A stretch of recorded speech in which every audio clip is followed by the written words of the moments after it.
let's talk now about what you should expect from this course and what the philosophy of the approach of this course series will be. Now, this series embraces your experience as a .NET developer. Right? .NET is going to start as our starting point.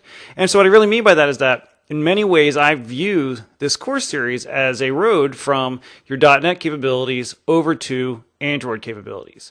So .NET will serve as our common ground for communicating. As much as possible, I'll try to draw parallels and correlations between we're doing this in Android and it's just like that in .NET. I'll also look for places where things we're doing in Android are very different, or maybe there isn't even a corollary on .NET, and I'll try to point those out as well and explain why things are so different. Because you'll find as we go through this platform, and it's true when you move to any platform, it has its own way of thinking.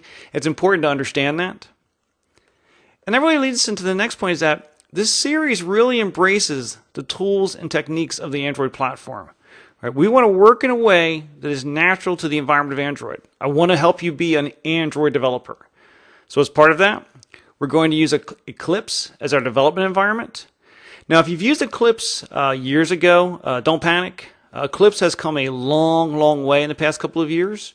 Google has a lot to do with that.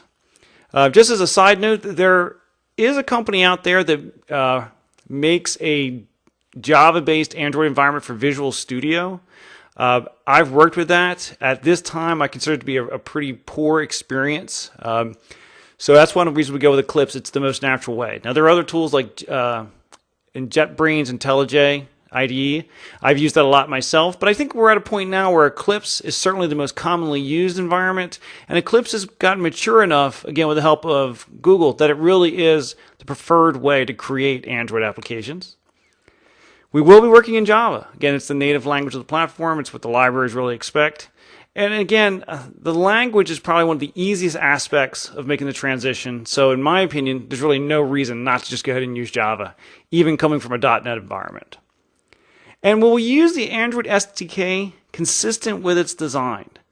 One of the things that I went through when I first moved over to Android was that I kept kind of, even though I was working in Java and using the Java libraries, I kept trying to think like a .NET developer.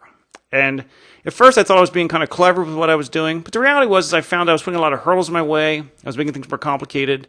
So we're really going to focus on using the Android SDK just as it's designed and try to think and work in the way it's intended.